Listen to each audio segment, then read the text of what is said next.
Journalist Chris Bennett reported a number of other choice quotes about Greg Bradley. Quote, Bradley was a smart liar from the get-go. Quote, in the end, there was nothing he didn't lie about. Quote, con men are usually inveterate sociopaths. Quote, I believe Greg was a sociopath.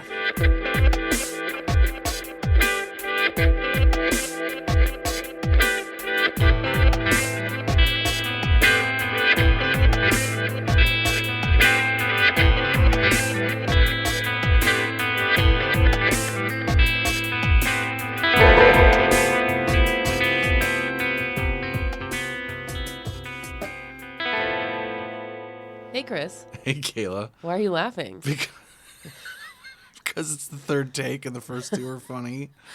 I think you're laughing because we got COVID. Oh, yeah, that's super funny. Our patrons will already know that because the most interesting bonus content went live last night where I talked roughly this monotone about finance.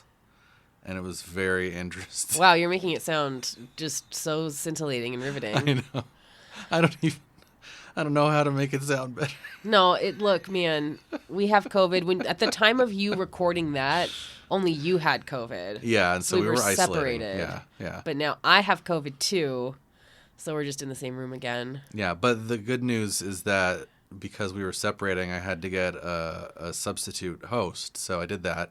You did do that. So that's, if you guys are curious about hearing me and a different host. A special guest host. Yeah. Then go check out our Patreon.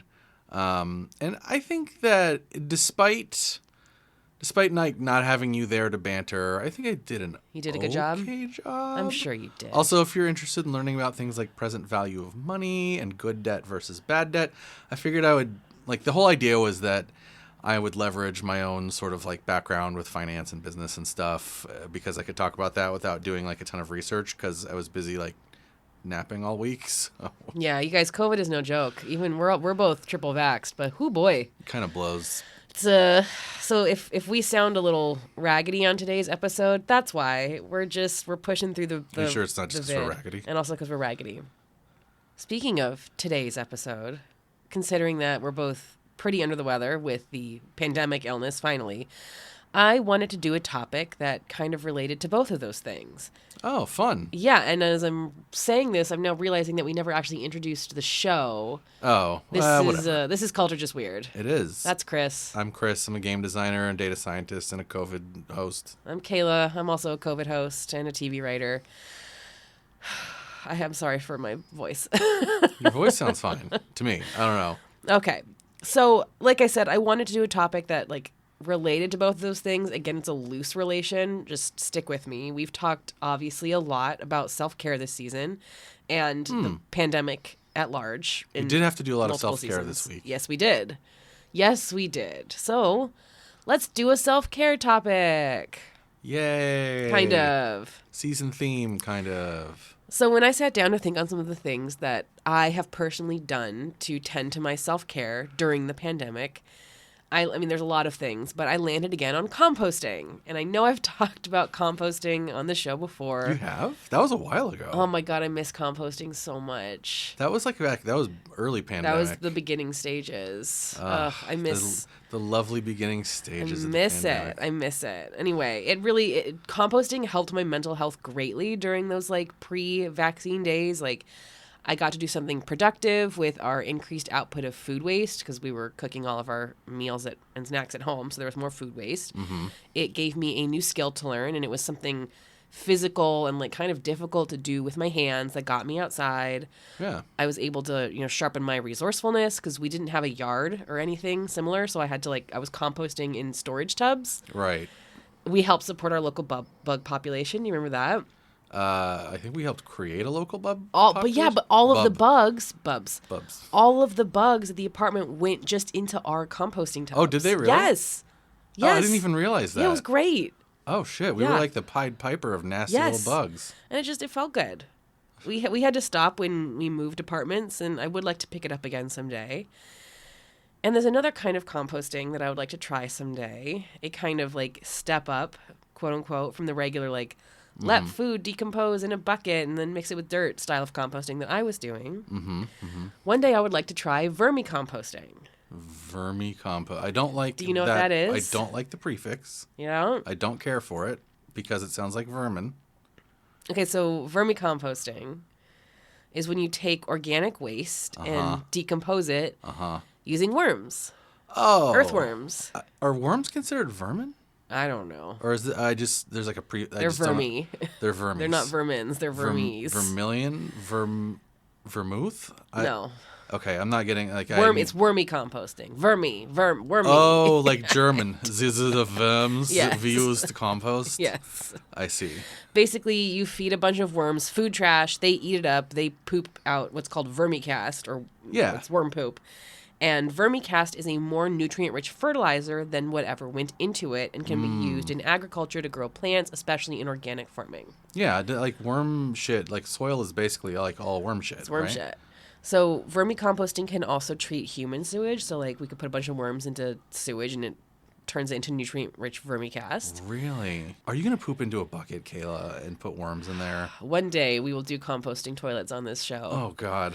You're lucky that we don't have composting toilets. Oh. They're disgusting and I want them.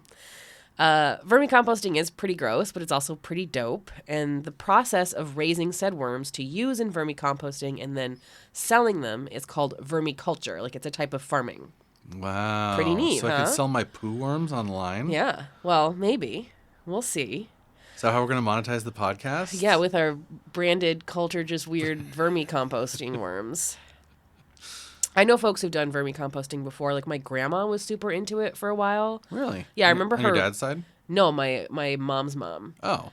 I remember her worm bed, and she had it in like, I could be speaking out of turn, but I think she had it in like an old vintage tub.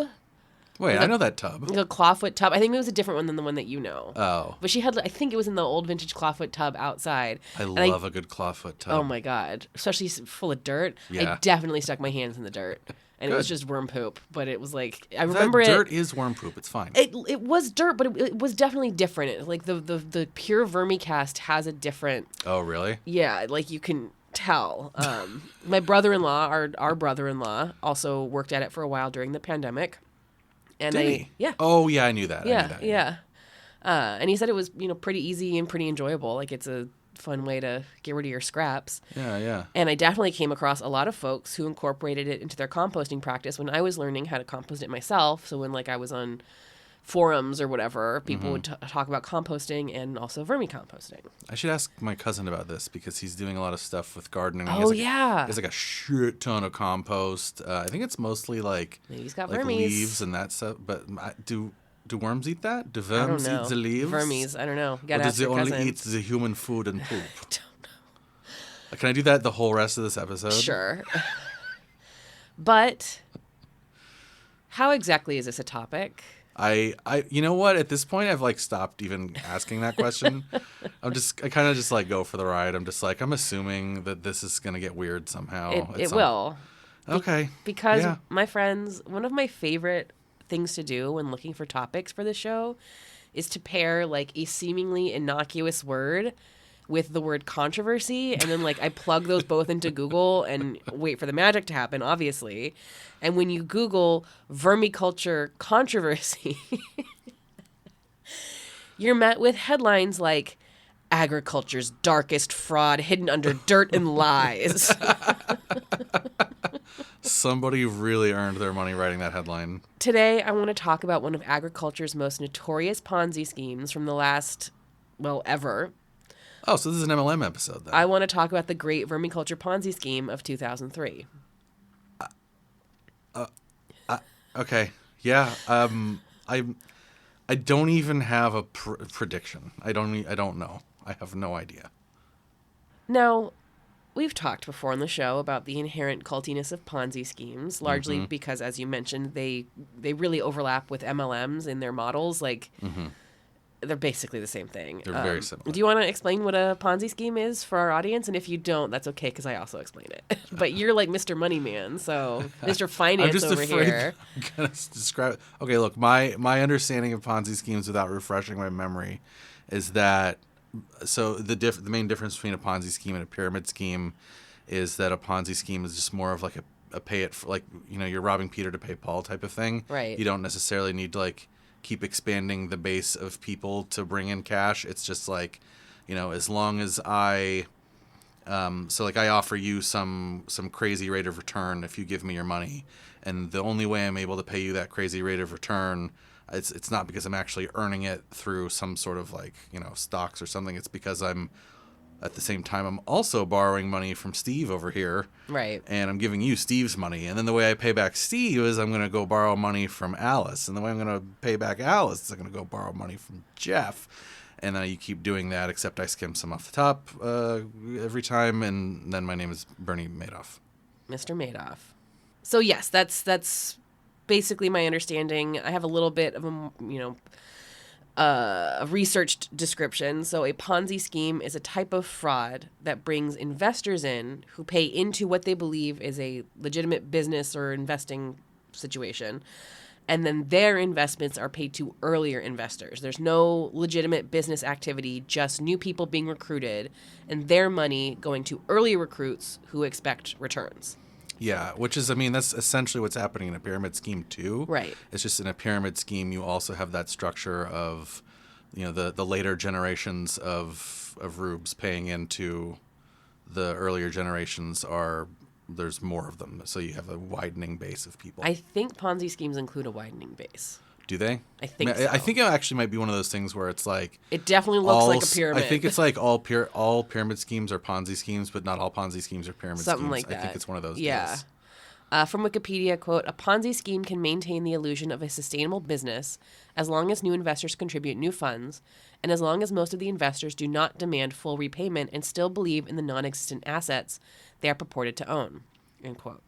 Bitcoin. Generally those recruited believe it's a real thing, and they are unaware the money involved only comes from further down recruits. So, again, the structure ends up looking similar to our old friend the pyramid. And like you mentioned, the most recent high-profile Ponzi scheme our listeners might recognize is the one perpetrated by Bernie Madoff, discovered in 2008. His was an investment scam that grew to become the largest Ponzi scheme in history. Do you want to guess how much it was worth? I listened to a whole podcast thingy. It was either a podcast or an audiobook. I don't remember what it was, though. $65 billion. Damn, that's remember he died Bezos last year? Money. Oh, he did. Yeah, that's he right. died. What's RIP but like good riddance? Pip? I don't know. Ponzi schemes eventually become unsustainable and crash, much like MLMs, leading to a lot of people who invested losing all of their money. So Ponzi schemes are bad, terrible criminal endeavors. Like, don't do one. Yeah, it's hardcore fraud. They usually rely on like a charismatic leader at the top who convince followers to invest in financial systems that seem too good to be true. And because those followers invest so much money, they become so bought into the scam, they are in denial of the warning signs. So it's like charismatic leader, chain of victims, expected harm, anti-factuality. Like, Ponzi schemes check a lot of the culture just weird criteria boxes. So one of the... I don't know if this guy was a victim or if he ended up making off with money, because it's been a while since I've listened to the Bernie Madoff thing. But one of the things that I remember from that story is how there was like, because he had like really rich clients. Like he had some of his clients were like regular and like people. Actors and big Wall Street people and oh yeah. Some of them were like big and you know and like secret rich, you know, type people you don't even know that are so fucking rich. Rothschild? And yeah, maybe. Probably. And as the story goes, I guess like one of these guys, like I'm just sort of speaking to your point here about like people buying in and it being like a culty atmosphere. I guess this guy never wanted to have a stock trade where he lost money. Like he never, like he had this thing where he's like, I only ever have stock trades where I make money, where I buy low and sell high. I've never bought high and sold low, and I'm sure as hell gonna not start now. Or like it was. That's not how it works. I know. And it was like, how? I think a lot of people have that in their heads, though. Yeah. Like I think that a lot of people that get involved in like real estate and property think that. Like, oh, this is an investment that's like a sure thing, when it's like, no, it's not. Right, nothing's a sure thing. Nothing's a sure. It's still an investment. There are some things that are more sure things than others, and stock isn't one of those. Right. It's volatile. It goes up and down. Like everybody we have knows words this. For that. I got the impression that it was very much like one of those like rich people like aura of invincibility type things. You know, it's like, I'm rich. I only make money on my stock. Of course. Oh my God. You know, like this like really like warped reality. So that's why I bring it up, is the warped reality of yes. like Yes. And apparently Ponzi schemes are not just for rich Wall Street types like that. Sometimes they involve worms and worm poop. Did the worms get defrauded? Oh no. The worms all got defrauded. Poor There's a class worms. action lawsuit from Is the the Vermies. charismatic leader like a really... It's a big earthworm. Like a really sexy worm? Yeah. Okay. No. Much of my research today comes from a 2017 article by journalist Chris Bennett, and I also referred to Atlas Obscura, the Herald Tribune, Oklahoman.com, Wave3.com, the New Yorker, and more. So let's dig in like a worm. Oh, that's good. Good. Farming and agriculture is a complex, complicated endeavor. It is a $100 billion plus industry, and with that much money and with that much like business, you know that there are scammers and schemers looking to turn a profit around every corner. Of course. In 1998, a man named Greg Bradley and his wife Lynn founded B&B Worm Farm in Meekler, Oklahoma. The company sold worm contracts to growers. Essentially, growers could buy a group of starter worms from B&B, as well as a grower's manual, worm harvesting equipment, and they would have access to a helpline to like learn how to be a worm farmer. That sounds like a cool business model. Yeah, the growers would grow and breed said worms, and the contract stipulated that B&B would buy back all the worms that the growers produced for like $7 to $9 a pound. So the idea was that like B&B Worm Farm had end user clients that required needed large volumes of waste eating worms.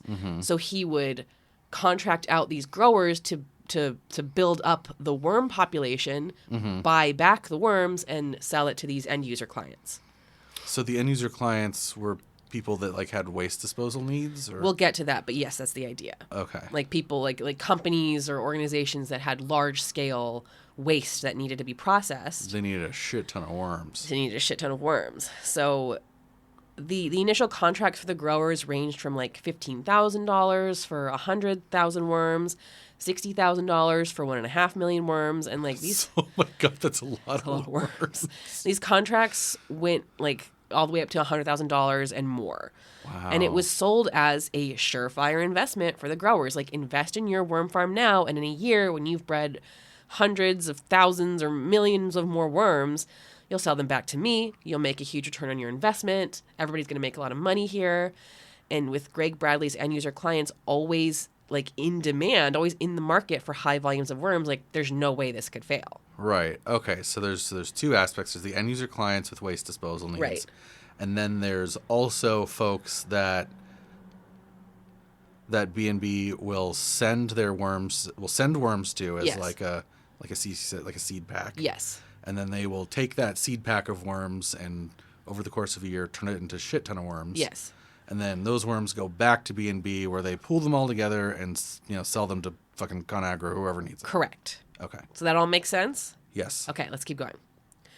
Greg Bradley had trained in the art of vermiculture at a prior company, Vermitrade, so he had the chops to back up his claims. Like, he knew how to raise these worms. Mm-hmm.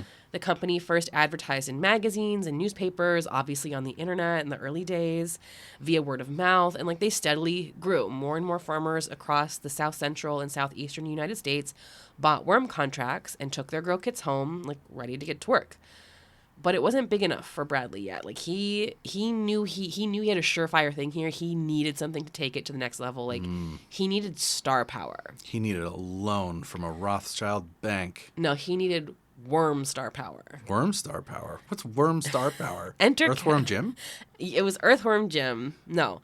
Enter Kelly Slocum. Kelly Slocum is a self-made worm master. She is sharply educated in all things vermicomposting and well known in the community for her intelligence, her speaking ability, and her evangelizing about all things worm. So while Greg Bradley was like decent, smooth talking salesman, he needed like legitimization to level up. And so in 2001, this is like about 3 years after he started, he headed to Slocum's home state of Washington to pitch her on his company and get her involved. So she's like a Worm evangelist. Worms. I was going to say worm celebrity, but yours is better. She's a worm celebrity. Yes. Like, so in the worming community, world, yeah, like people, have people like knew and trusted who this person was. Yes. I was going to say worm zine because I guess, what was this, 2000? Okay, now there's the internet. So there's the internet. People were doing blogs? I guess. Usenet, I don't know. Quote, this is from Kelly Slocum. I've heard Greg described as charismatic, but I found him to be an average Joe that misused words and stretched his vocabulary too far. That is charismatic. Nothing about him stood out, but nothing raised red flags. I was skeptical, but the incredible potential pulled me in and overrode my concerns. Slocum was particularly impressed by Bradley's end-user buyers. Traditionally in vermiculture, like, that's where the rub lies. You can grow a bunch of waste-eating worms, but can you find a client who needs them? Especially at this level of volume. Yeah, okay. According to Bradley, he had a number of buyers keeping B&B going, and Slocum was impressed enough. Like, they've been going for 3 years. People are buying in. People are getting paid. Like, she got on board. Okay. And business boomed. Like, with such a reputable figure in the vermiculture world now acting as the face for B&B, the company expanded at breakneck speeds. So less than a year later, B&B had distribution centers set up in 12 states and hundreds, if not thousands, of farmers clamoring to get in on the deal. So the distribution centers were where the farmers could then, like, take their worms to be processed, take their worms to process the worms, process the worms and be paid. I'm assuming they go all into one big worm bucket, and then that worm bucket goes to these end user clients. Yes, these mysterious it's people. Like, you take your worms, you bring, like, your worms and all their dirt. They get put into, like, a machine that, like, separates the worms from the dirt. The worms get weighed, and then you get paid. You get paid like $7 to $9 a pound per pound of worm. Doesn't sound so bad. The article in the Daily Scoop by Chris Bennett refers to Bradley as a Pied Piper and a star. Pied Piper of worms. Making it clear that he had the ability to turn even the sincerest of doubters into true believers. One farmer, Floyd Warwick, is quoted as saying, quote, I met him face to face, and I told him I didn't believe what he was saying about worms. Bradley boldly said, if you don't believe it, then I don't want you as a customer. Oh, classic. Wyrick then bought 300 pounds of worms and built over 100 vermiculture boxes. Mm-hmm.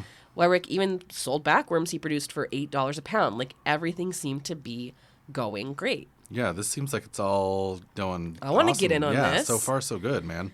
And that was in large part, again, to Bradley's connections to end-user buyers. Right. But who were these buyers, pray tell? That's exactly what I'm wondering. Well, according to Bradley, he had connections to composting companies and recycling plants across the South, so big organizations that could use these worms. Mm-hmm. But his biggest get was the country of Sierra Leone. So wait. The entire country of Sierra Leone. They all just need a lot of worms there? He told Kelly Slocum that Sierra Leone was setting up a countrywide waste management project, and B&B would supply the millions of worms they needed. That is so genius. Whole country. The government of this country needs all these worms. But, like, the way he presented it, though, like, at first it sounds absurd, but actually when he... Where else is Sierra Leone going to get their worms? Yeah, and the way you said it, too, it's not like Sierra Leone needs worms. It's like Sierra Leone has a waste management project. Right. Like, government projects are big. Those are big. Those are always big bids. Yeah. Sierra Leone. Bradley sent one of his associates across the ocean to, like, take pictures of progress. And Kelly Slocum did find it odd that the photos were, like, of buildings and people in Sierra Leone, like, nothing official. Nothing wormy, no processing plants or whatever. Okay. But when Bradley got her on a conference call with the Sierra Leone Minister of Agriculture, like, she was convinced. Like, whoa. The Sierra Leone Minister of Agriculture was like, yes, God. We need these worms from B&B. We're setting up this whole thing. It's going to fix our soil. We're going to be able to feed the whole country. It's going to be great. Okay, so I know I'm going to we'll get to this question. But was that person on the phone, A, actually Sierra Leone's agricultural minister who was in on the deal, B, just a fake accomplice that... I think it was Ashton Kutcher. I think this was an episode of Punk'd. Right, was it Ashton Kutcher? Or C, was it, I guess it could be the agricultural minister who thinks it's real too. Right. I don't know. We will get to that. Yeah, okay. So by this point, B&B had growers in 40 states. Oh, my God. That's almost the entire country. Uh-huh. And a real-life buyer for everything that they could produce. Growers were getting paid. Kelly Slocum was keynoting vermiculture conferences and holding growing seminars. Life was good. Good job, man. The end. Until it wasn't. Yeah, that's how Ponzi schemes tend to, yeah. In 2002, worm growers who had been with B&B for a few years started experiencing payment delays when they would deliver their worms. I've heard this story before. When farmers would reach out to Bradley directly, he stopped returning their calls. Anxiety bloomed across the country as growers demanded their contractual return on investment and instead received nothing. Yeah, this tracks. As the most prominent board member, Kelly Slocum began asking hard-hitting questions like, what's happening? Where's the money? What's going on? But Bradley continued to duck. And I think he even got like a bunch of Amish people in on this. Oh, like I think there was a bunch of ties into the Amish episode. grower contractors. I mean, that makes sense. They do a lot of farming. They do a lot of farming. And I think it's like this is good for people who like, you know, how sometimes farming is seasonal. And so sometimes you have like extra space that you can't be using for farming at that time. Or maybe all of your pigs got a blight or something. And, you know, you just have like a bunch of extra room. Like this is it seemed like this is a great way to kind of like get some control. I can do these worms. I'm going to get my return on investment back. It's like farming is kind of risky in a lot of ways. This seemed like not a risk. Right. Or, yeah, a way to like mitigate it, yeah. Then one day, Kelly Slocum received an email she was not supposed to see. And I love those emails. It exposed Bradley's end-user buyers as nothing but lies. Slocum was accidentally CC'd on an email between Bradley and some inner circle associates, I think just like his friends. Okay, so he wasn't alone in perpetrating this crime. He had it was like him and some buddies. They were discussing how the Sierra Leone situation was a ruse. Like they were falsifying shipments to the country and not a single worm had ever crossed the border. Like there was no deal in Africa and Bradley was working overtime to keep that a secret. So Kelly Slocum reads this over and realizes, oh shit, all of those like initial doubts I had, those were correct. I have been had. This is disgusting. We're defrauding people. Did she didn't lose... Is this like just a reputation thing? Because she didn't like buy into it. She did not buy into it. Okay. This person did not. She's not a farmer. She was just like a board member. Okay. She wrote up a resignation email that she was like going to send it out to the B&B grower base to be like, this is fucked. I'm out. Atta girl. But Bradley beat her to the punch. Apparently, he noticed that she had been included in the emails after the fact, and he sent his own blast out to the grower base. Smart. Stating that Slocum had been fired for embezzlement. Oh my God. Oh, I thought you were going to be like, he sent his own email, you know, explaining the situation or whatever. No, he just besmirched her. It's for embezzlement? Yeah, he was like, she appropriated company funds. She and her husband bought a bunch of cars. They bought a bunch of Rolexes. They're out of here in this like sick attempt to discredit her. Because now if she goes like, well, he's a liar, she looks... It's the well is poisoned. Yeah, she doesn't look reputable anymore. Yeah. With Kelly out of the picture, Bradley needed to scrounge up a new legitimizing face of the company. And somehow he managed to convince Oklahoma Congressman Wes Watkins of B&B's mission, and Representative Wes Watkins joined the board. Wait, so what happened to Kelly? Did she like... Hold that thought. Okay. For now, she's in a holding pattern. Okay. She's over here. She will come back. So we've got Mr. Watkins now taking her place. Like, Mr. Watkins was described as a true believer in B&B and in Bradley himself. And he's even quoted as saying that the company was going to solve world hunger. Mm-hmm. Yeah, this all tracks with the cultiness for sure. A farmer interviewed for the Daily Scoop remembered him saying, quote, "We're sending worm fertilizer to Africa, and it's going to make the ground productive and save people." With this new face in place, Bradley continued to try and grow the business. But his failure to pay his growers really did catch up with him. Like, you can get as many faces as you want, but if you can't pay your people... Right, at some point, yeah. On April 14th, 2003, the Oklahoma government petitioned for a permanent injunction against B&B. Apparently, a year earlier, Oklahoma had placed a cease and desist order on new grower contracts, like kind of smelling the worm poop. Whiffs of the scam. Yeah, smelling the whiffs of the wormy poop. But Bradley ignored it, and between August 13, 2002 and April 14, 2003, they sold $14,078,000 worth of new contracts. Oh my God, that's big money. Yikes. Yeah, it's very big money.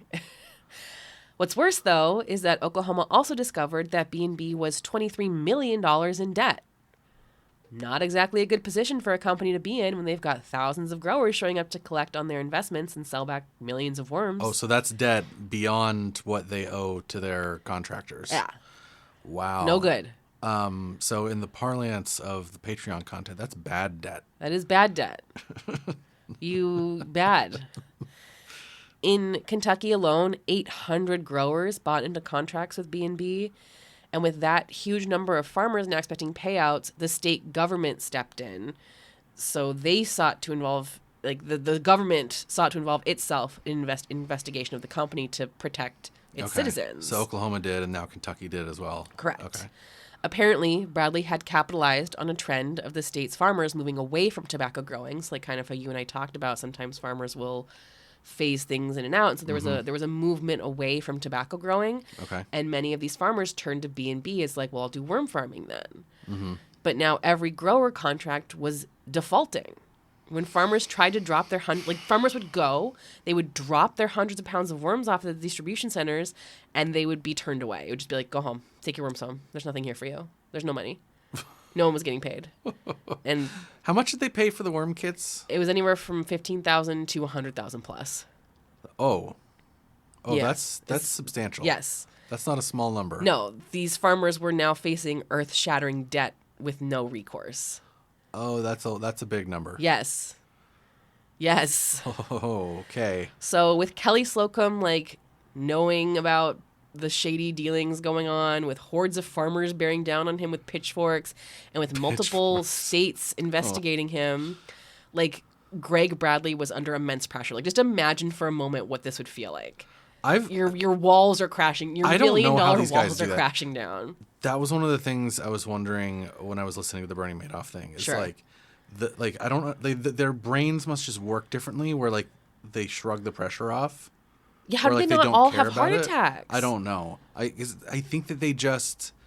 A lot of people call this guy a sociopath. Yeah, I think that's what it is. Like, I hate to do that. I hate to pull the sociopath card here, but like, there's something different about the way this brain works. Can you not like collapse into a gibbering mess unless you truly, honestly do not give any shits? Right. I mean, yeah, I can't imagine it either. So it's like, I'm just picturing this guy. I'm picturing a normal guy. So I'm picturing like somebody being like, oh no, what do I do? Like, my brilliant business plan is fucked up. Like, why has the bottom fallen out so violently? Like, how am I going to pay back all of these farmers if myself, am millions of dollars in debt? Like, what am I going to do? Is that what B&B stands for? Brilliant business? Brilliant business. So what do you think Greg Bradley did? I don't know. Based on the way you just presented that whole thing, I'm assuming he's going to do something like really dastardly, or like he's going to be like 2 middle fingers and like escapes to Sierra Leone or something. I don't know. He died. Oh, he died. He died. Oh. Greg Bradley died. Okay, yeah. That's one way to get out of your debts. At the height of the crescendo, at age 40. 40? At age 40, Bradley died of an infection in an Oklahoma hospital. The obituary touted B&B, calling it a, quote, multi-million-dollar company, and stating that, quote, B&B has become the largest grower of earthworms in the world. Did they not get the memo? The company currently has more than 2,400 growers in 43 states. There are also 20 distribution centers that support these growers, and the company has recently began expanding internationally. Bradley was cremated and buried quickly. Did the worms get him? And he was fed to the worms. The investigations into B&B now fell on Bradley's wife, Lynn, who took control of the company. Did she know? Was she in the inner circle? I don't know. Or was this don't. Because, like, holy shit, man. I think that I'm going to assume that she did. But I hope so. I think that she did. I really do think that she did. We can talk about it in a second. So Tennessee added itself to the list of state governments looking into the company. And by May 2003, at least 10 states were suing or investigating B&B. The company went bankrupt, obviously, and investigations just kind of petered out, like largely due to the fact that like the person of interest died. was gone. But I mean, the organization was still around. I guess the organization They're gone had, now like, too. Yeah. Okay. There's nothing else They went away to steal from the company that is millions of dollars in debt. Yeah. Well, what can you do? Okay. In the meantime, however, the investigations turned up quite a few troubling tidbits about B&B Worm Farm. Uh-oh. In its 5 years, the company had raked in around $25 million in grower contracts. $25 million selling worms to people. That's a lot of worms. That money funded a lavish lifestyle for Greg and Lynn Bradley and also supported a family member's auto parts business and also funded an adult entertainment company in Las Vegas. What? What is this guy? It seemed like maybe Greg Bradley wasn't just like a bad businessman. He was just a bad man. Like, Yeah. He was like, I'm going to steal all these farmers' monies so that I can like so I can make my porn invest store? in porn and like Yeah. give my family dollars. What the fuck, dude? Yeah, that's some sociopath shit. Yeah. Turns out Bradley had been slapped with a cease and desist in regards to vermiculture before. Remember in the beginning we were like, oh, he worked for a company called Vermitrade, and then he knew the ropes. Yeah. Yeah. So both Iowa and Nebraska cease and desisted him when he was at Vermitrade. Presumably, I don't Okay. Bradley had already been like he'd been shady from the beginning. Right. This is the other thing I don't get is it seems like we continuously run into these guys where it's like yeah, this is a shady dude, and then they'll like, skip town or whatever and go start something somewhere else, and like people will do exactly zero due diligence. Yep. And they just get to it's like these like traveling like shucksters. Like, yeah, he's like a snake oil salesman. Yeah. Like he's like an old timey guy. Yeah. In that regard, like going around the country being like, step right up and buy a worm, and then you'll be wealthy beyond your wildest dreams. We have the magic worms at B&B. I mean, they did. It worked for some people at the beginning, and then That's how Ponzi schemes work, Kayla. So, speaking of Ponzi scheme, there were issues with the company's structure. Remember how it worked? So, Bradley would sell a small parcel of worms to a grower who would then take those worms and breed them into a larger colony of worms over a year or so. And then they'd sell those worms back to Bradley to get sent to the end user. Okay, yeah, well, like a pyramid scheme, that shit just doesn't work. The math don't math. Yeah. Red worms hatch. Was there even any end user at all? We'll get to that. Okay. Red worms hatch like every 1 to 2 months. Okay. And they breed exponentially. Right. Okay. Exponentially. We all know what that word means now, living in COVID pandemic. Peter Bogdanov, the owner of Vermico, which is supposedly an ethical worm growing business, says, quote, if Bradley's math was correct, the world would have been awash in worms in no time. It's kind of like how we've talked about with MLMs before. Yeah. It's like the recruiting structure, it exceeds the amount of people on Earth. Right. And it doesn't take that long to get there because of the exponential growth. Yeah, that's very similar sounding. With the exponential growth of these worms, like there's not going to be an end user client for this amount of worms. We're just gonna have a giant ball of worms that we're all walking around. They're gonna eat us all. They're gonna take over everything. It kind of sounds like a nightmare. That many worms. Worm world. Worm world. I don't like it. I don't think we should be doing this. And what about those end user clients that you were just asking me about? It's my guess. Bradley had such unique relationships with. Because this is a Ponzi scheme, my guess is they didn't exist. And why would you think that? Worms from Farmer John were just going to Farmer Bill when he bought a new contract. Why would you think that? I'm just speculating.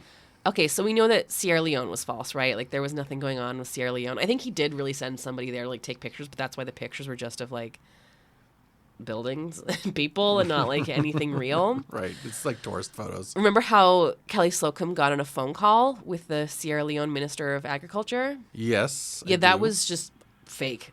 So it was just like, that was Ashton Kutcher. It was, Bradley recruited someone, maybe someone from his inner circle to, like, pretend to be that person to keep Kelly on the hook, to keep the fraud going, literally being like, I'm the Sierra Leone Minister of Agriculture. We need your worms. Kelly Slocum, only you can save Africa. So it's just some dude on the phone just being like, hello. Yeah. My name is... Mr. Worm. Mr. Leone. Mr. Leone. I'm Sierra Leone. Yeah. So instead of worms going to end user clients, it's just as you predicted. They were going to new recruits. Yeah, of course. And where were all the excess worms going so that we don't, like, become worm world? I don't know. Well, worms will die if you don't feed them. So presumably So some he of these just, worms like, were dying. dumped worms into... Well, before the company fell apart, growers would buy the worms, sell them back to Bradley. He would break them down into smaller parcels and then sell those to new growers. So as long as he had enough like growers buying those little parcels, he could get rid of the worms. You see? I've seen this. This is shaped like a pyramid. Yeah, that structure is destined to crumble. Eventually, people are not going to buy your fucking worms. Like, there's only so many farmers in the world. So, Right. And you won't be able to sustain giving them money back because you don't have any income coming in from these non-existent end user. Right. Yeah. As journalist Chris Bennett put it, quote, Bradley was using Peter's worms to pay Paul. Yeah. Yeah. Peter worms. But yeah, it's just, it really seems to me, and we can talk about motivation in a little bit, but it really seems to me that this guy was just like trying to make money. Like, obviously this is going to, like, this is like, I don't think this guy was a true believer. You know what I mean? Definitely. Yeah. Based on his other ventures, I think that he was like, I'm going to bilk a bunch of people out of money with worms and then the thing that well, I assume his plan was probably like, you know, skip town again. Right. But yeah, that seems right to me based on all the other stuff he said he was doing and like just like how non-viable this was and how much debt the company was in. Right. It seems like his plan was to use a company to siphon money to his personal account. To him, to his wife, to his family members, to his porn co. And then shut off the company. Yeah. And just declare bankruptcy and get out of there. You don't need to pay these farmers back. Right, exactly. God, poor farmers. Leave farmers alone. I come from farmers. They're good people, generally. Well, they don't deserve to be defrauded. No, they really don't. So what recourse did these farmers have now that B&B had gone belly up and Bradley was dead? And I don't mean to be laughing about this like guy's death, but also, I mean, fuck this guy. Yeah, but it's just... It's the weird. fact that he died is so crazy to me. Maybe the stress did get to him. Like, maybe that's what maybe the stress really did get to him. Maybe Just he's dropped like, dead from time's up, stress. man. Yeah. And then like the stress went through the roof and then he got an infection and died. Because stress can do that to you. Like, stress can make your body have a harder time healing. Like, stress is not healthy for the body. But these farmers didn't really have much recourse after all. Yeah, that was my guess because usually that's the case with these types of things. Thousands of farmers lost savings, lost mortgages, had to scrounge and scrimp to not fall into bankruptcy themselves. Yay. Many did. Remember, we talked about it, but these grower contracts could go up to $100,000 at a time, and sometimes even higher. Like, some of these people were in debt were invested for like $160,000 and more. Like, these are huge amounts of money, especially when we're talking about, this is 2003, and this is in South Central and Southeastern United States. This is also, like, this was in Florida. This was in 43 states. Yeah. That's a lot of money. Most states have some farming communities, yeah. These 2,400 farmers were just forced to swallow the loss. Fuck Greg Bradley. Yeah, fuck that guy. The debacle also cost Kelly Slocum her reputation. I mean, can't disagree. With what? Her losing her reputation for that. Like, it sucks. Right. But she doesn't deserve to lose her reputation about embezzlement. Like, she had that whole embezzlement accusation. No, of course not. No, I just meant, like, I probably should have done some due diligence on this guy. Yeah, so she got smeared by Bradley in that embezzlement email, and then... Which is horse shit. By association with B&B when it turned out to be the work of a con man. Before Bradley died, Slocum traveled to farmers to help answer questions and, like, assuage fears. I have a quote from her. Quote, I went to these farms and met the loveliest of people. They looked me in the eye and asked, can you tell us if this is a scam? I looked back and told them, no way. And if I ever get wind of anything crooked, I will absolutely let you know. It was hubris to think I could spot a scam. And she talks about how, like, professionally she was forgiven essentially by the worm community, but she still harbors a lot of guilt over Sure. I got people involved in this. I helped get people hurt, and I helped financially ruin people because I thought I could spot a scam and I couldn't. That sucks. Even when I have all of this knowledge, I ignored those doubts because it looked good to me.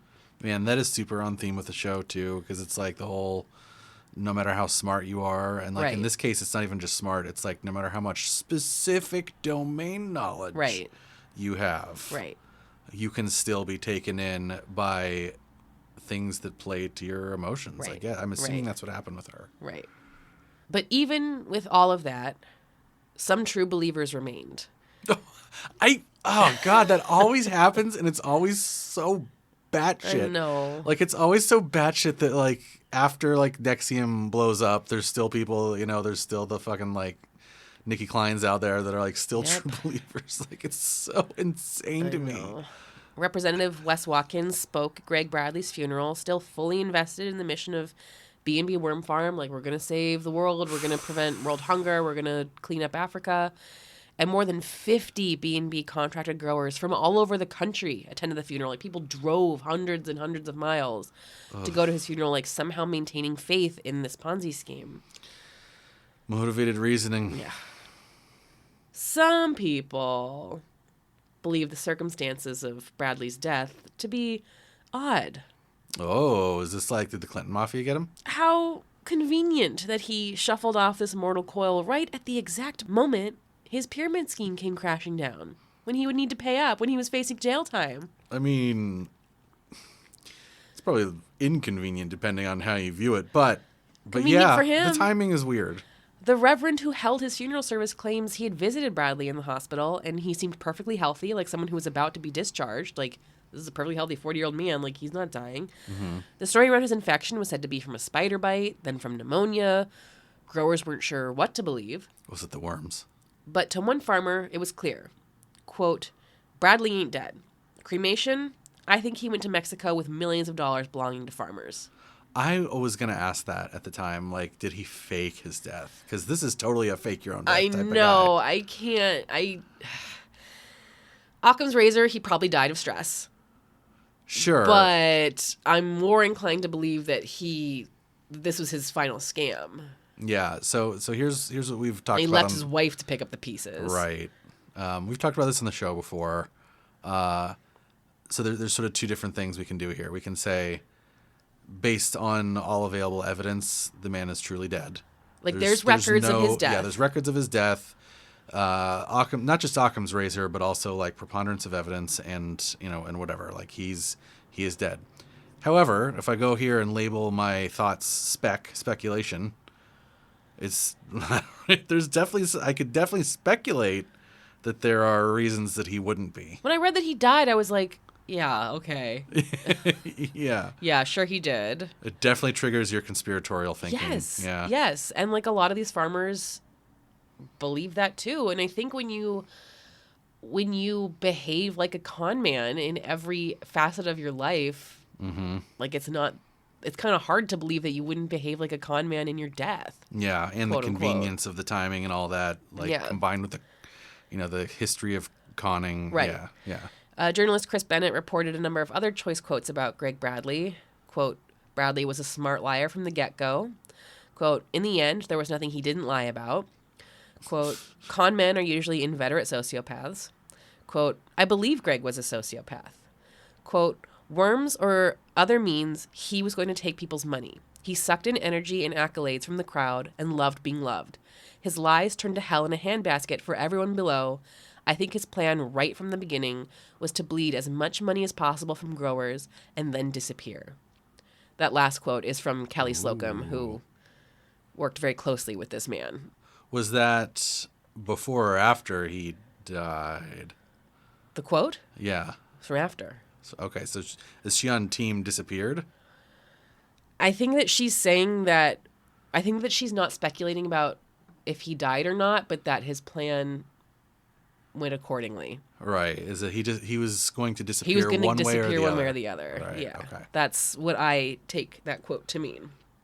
The moral to this story, like all stories involving fraud and cons and Ponzi schemes and pyramid structures and financial hope and charismatic business leaders, is that this can happen again. Just in 2015, a man named James Lawhorn was arrested and sentenced to 15 years in prison for fraud involving tomatoes after fraud. After he'd already set up a fraudulent worm farm business. Whoa, this can happen again in the same industry. It had happened before in vermiculture, before Greg Bradley. Wait, what? It's like a cyclical thing. It, like, happens. Is that because worms multiply so much? I don't know. Why? I don't know. And, like, this James Lawhorn case, like that was small potatoes compared to the multi-million-dollar pyramid B&B setup. And given that the company essentially like escaped the worst of it prosecution-wise, like it's just a matter of time before we open our newspapers and read a similar story of course, hardworking farmers separated from their money by a wormy con man. Yep, there's no consequences, so why not? So remember, do the math. If the number of worms promised by the seller soon outpaces the number of like atoms in the universe, you're probably looking at a Ponzi scheme. I think that's a pretty safe assumption. Beware exponential growth. Yeah. It's a good lesson of 2020 to 2022. So let's go ahead and evaluate the Greg Bradley B&B Worm Farm Ponzi scheme with our criteria. How does that sound? It's a wormy cult. It is a very wormy cult.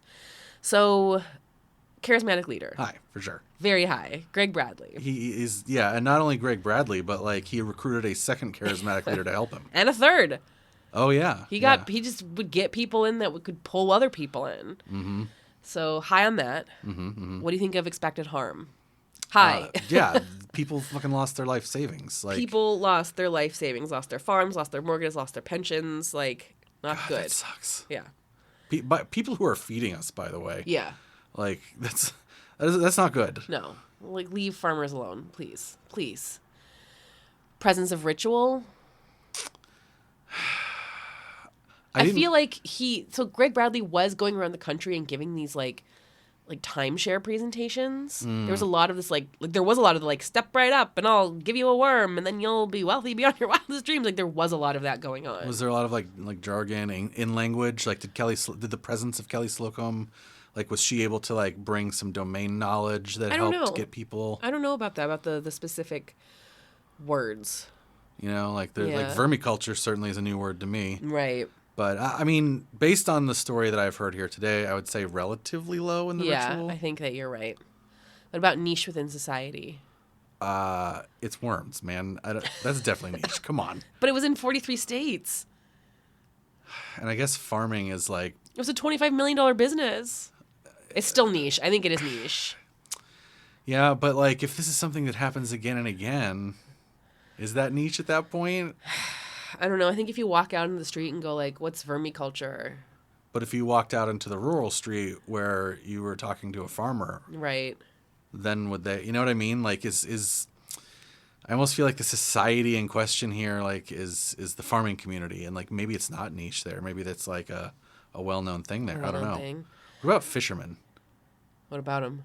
Don't they use worms? Yeah. Is that ever a thing? People can grow their own worms for fishing, yes. Or sell them as bait. That's part of vermiculture. Okay, so is that like, I'm just trying to get a sense of like how I can go defraud a bunch of people. You can't. Me? I mean, why not? You'll probably die or end up in jail. Okay, first of all, I'm already 40, so I'm safe. Second of all, whatever. I can do what I want. Go ahead. I don't think you can. Where are you going to do it? We live in an apartment. Are you saying it's niche or? I'm going to say it's. Let's say it's niche with the possibility that if we asked a farmer that we would change our mind. Okay. That's a terrible judgment. Anti-factuality. Oh, yeah. Huge. Just the biggest. What was the question? The quote? He never told anything but a lie or whatever? Everything was a lie. Also, there's more worms. He's promising more worms than humanly possible. Right. And planetarily possible. This is also the criteria where we shove also the lies about Sierra Leone, literally staging a call from the Minister of Agriculture. Right. And this is also the criteria where we shoehorn in the whole motivated reasoning thing too. And there was definitely a lot of motivated reasoning here, right? To be able to get into this, you have to be able to turn off part of your brain. Right. That's the critical thinking part of your brain. And with the people that were left over still believers after it all crashed. Right. Yeah. Yeah. Super high. Life consumption. I'm going to say this is high because it bankrupted people? Well, it bankrupted people, and also it's not no work to take care of these worms, to grow, it's farming. You are buying these worms, and then you're farming them. Right. And then you're losing $160,000. Yeah, that seems high. Dogmatic beliefs. No.